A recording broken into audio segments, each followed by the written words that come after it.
Nah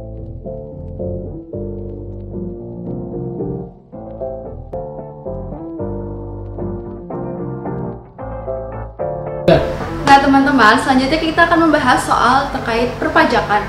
Yang pertama ada soal A. PT Sukses Makmur didirikan pada tahun 2018, merupakan wajib pajak yang pada bulan Maret 2019. Perusahaan ini melakukan beberapa pembayaran kepada beberapa pihak dengan rincian sebagai berikut. Yang pertama itu ada pembayaran royalti kepada Dinda yang ber-NPWP sebesar 27 juta, kepada Salwa yang ber-NPWP sebesar 17.500.000 dan kepada Putra yang tidak memiliki NPWP sebesar 12.500.000. Yang kedua, dia melakukan pembayaran bunga obligasi kepada PT Mulia sebesar 52.500.000 dan yang terakhir dia memberikan hadiah perlombaan kepada PT Sehati sebagai juara umum lomba senam sebesar 35 juta.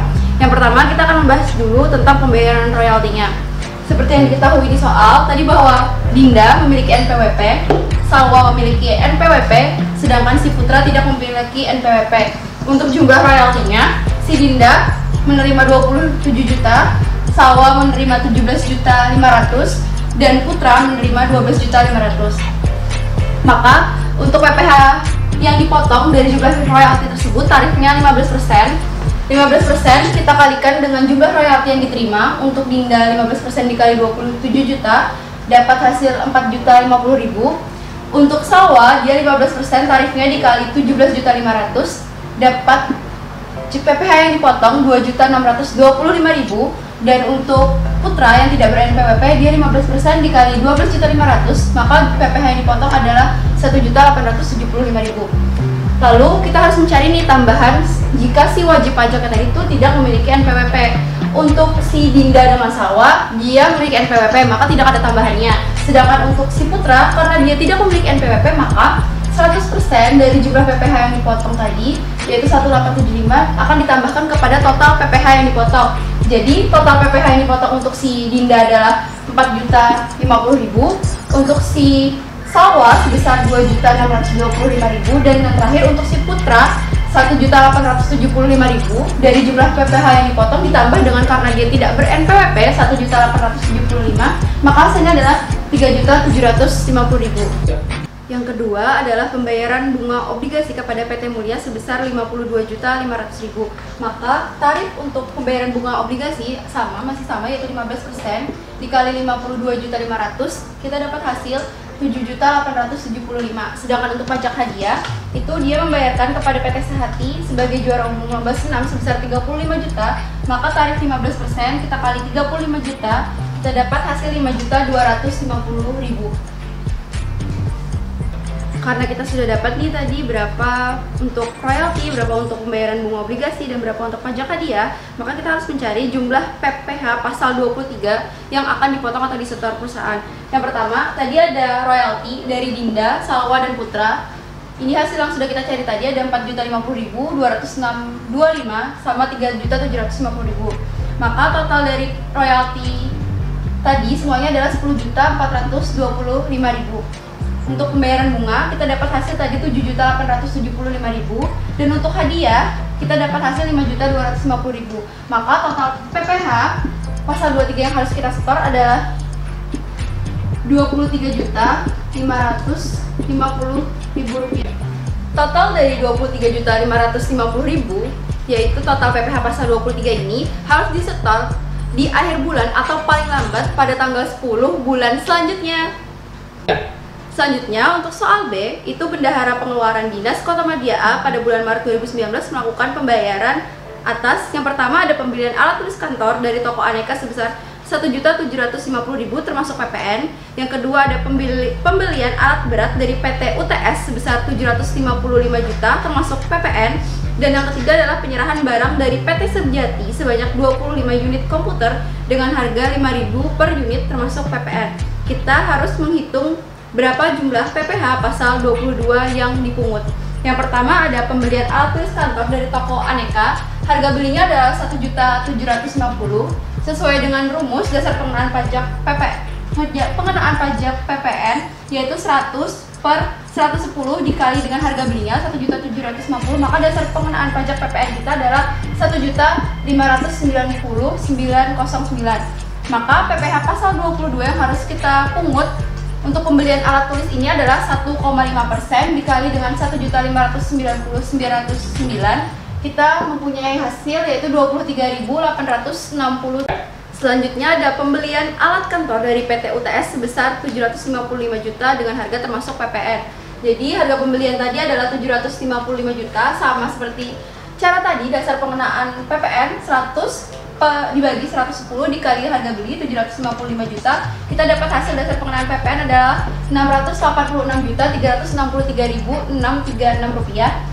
Maka PPh pasal 22 yang harus dipungut untuk pembelian alat berat ini adalah 1,5% dikali dengan dasar pengenaan pajaknya yaitu 686.363.636 rupiah, maka dapat hasil 10.295. Nah, selanjutnya untuk mata kuliah perpajakan 2. Di soal yang pertama itu diketahui gaji selama sebulannya sebesar 20 juta. Nah, kita disuruh diminta untuk menghitung PPh 21 dari gaji tersebut.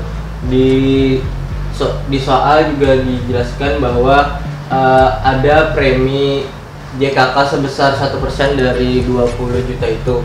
Jadi untuk itu kan, jadi premi JKK-nya di 1% kali 20 juta, jadinya 200.000. Terus itu ada premi asuransi sebesar 0,5% dari gaji tersebut.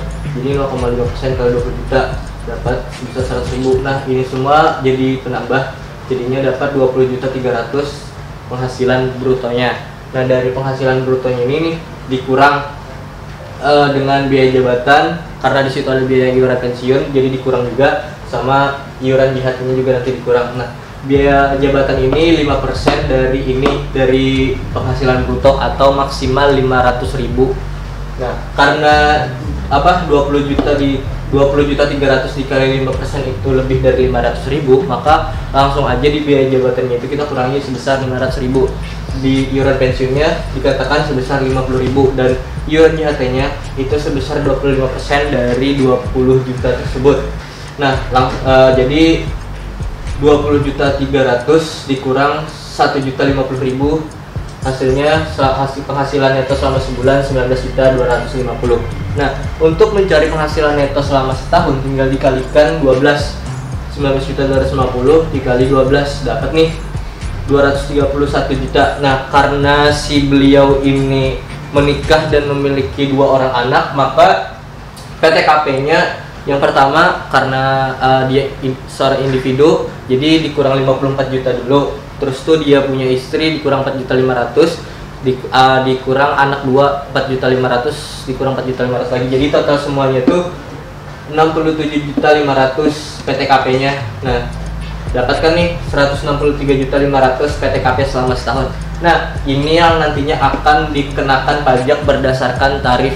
Jadi untuk menghitung pajaknya, karena ini lebih dari 50 juta, maka untuk tarif yang pertama sebesar 50% itu kita pakai dulu 50 juta dikali 5% dapat nih 2.500.000. Nah, untuk yang di tarif kedua kan 15% ini rentang batasnya tuh dari 50 juta sampai 250 juta. Karena di sini cuma 163 juta dan telah kita pakai sebesar 50 juta ini, jadi sisa dari yang itu tadi sebesar 113.500 dikalikan 15%, jadi dapat hasilnya 17.025.000. Nah, jadi ditambah nih yang tadi 2.500.000 ditambah 17.025.000, hasilnya dapat 19.525 pajak terutangnya selama setahun. Apabila pengen mencari pajak terutangnya selama per bulan, tinggal dibagi ini dengan 12.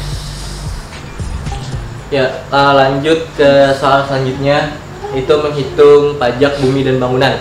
Nah, diketahui bahwa Tuan A memiliki tanah sebidang 300 meter kuadrat dengan harga per meternya sebesar 20 juta. Nilai bangunannya sebesar 650 juta dan nilai pagarnya sebesar 150 juta. Nah, jadi untuk mencari tahu semua itu kita harus mengalihkan dulu nih yang 300 meter kuadrat ini dengan 2 juta. Jadi dapat nih nilai tanahnya sebesar 600 juta. Jadi langsung ditambah nih untuk pencarian NJOP-nya. 600 juta ditambah 650 juta ditambah 150 juta dapat nilai 1,4 miliar. Nah, karena di sini disebutkan bahwa NJOP TKP-nya sebesar 12 juta, maka yang NJOP tadi itu dikurang dengan 12 juta. Jadi 1,4 M dikurang 12 juta hasilnya 1 miliar 388 juta. Nah, karena tarif yang pengenaan pajaknya ini lebih dari 1 miliar, maka tarif PBB-nya yang akan dilakukan sebesar 0,5% kali 40% kali 1 miliar 388 juta. Nah, hasilnya 2.776 juta rupiah. Catatan bagi yang dikenakannya kurang dari 1 miliar, maka tarifnya ini diganti dari 40 menjadi 20%. Seperti itu.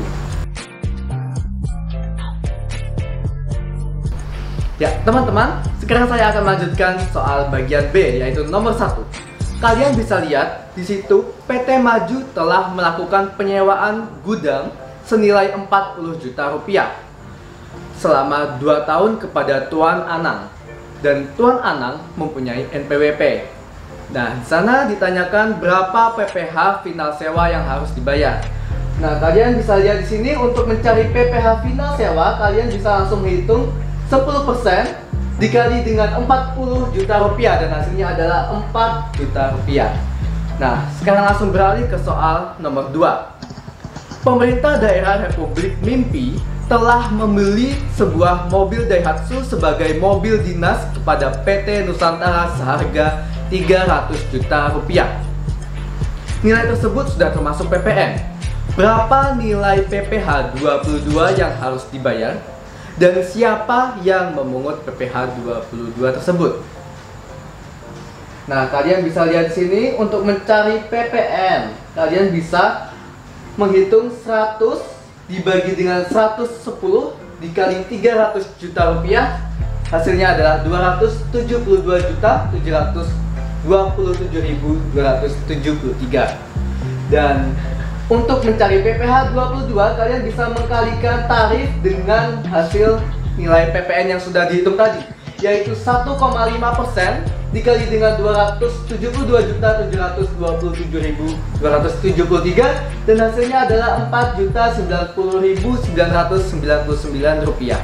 Selanjutnya untuk soal nomor 3, PT A mengimpor barang sebesar 100.000 nilai kos dengan nilai tengah kurs pajak sebesar 14.000 per dolar. Biaya asuransi dan biaya angkut masing-masing 3% dan 5% dari nilai kos, serta biaya masuk sebesar 125.000. Berapa PPh 22 yang harus dibayar seandainya si PT A tidak memiliki angka API? Maka harga faktur yang kita ketahui dari soal adalah 100.000, biaya asuransi tadi 3% dari harga faktur dikali 100.000 sebesar 3.000, biaya angkut 5% dari harga faktur 100.000, maka dapat hasil 5.000. Maka CIF-nya adalah 108.000. Nah, tadi kan CIF-nya masih dalam dolar nih. Kalau kita rupiahkan, maka 108.000 dikali 14.000, kita dapat hasil 1.512 juta. Selanjutnya, kita tambah biaya masuk sebesar 125.000, maka total dari nilai impor kita adalah 1.512.125.000 rupiah. Selanjutnya, maka PPh pasal 22 kita adalah 7,5%, itu tarifnya kita kali nilai impornya sebesar 1.512.125 juta, maka PPh pasal 22 yang harus kita bayar adalah sebesar 113.409.375 rupiah. Selanjutnya untuk soal nomor 4, PTB melakukan penyewaan atas mobil untuk pengangkutan barang selama 5 hari dengan nilai kontrak sewa sebesar 2 juta per hari. Hitung pajak sewa atas mobil tersebut. Jadi di sini kita harus cari dulu berapa penghasilan neto selama 5 hari tersebut.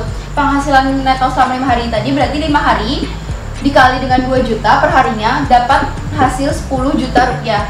Nah, pajak sewanya adalah tarifnya 2% dikali 10 juta rupiah, maka pajak sewa atas mobil tersebut adalah 200.000 rupiah.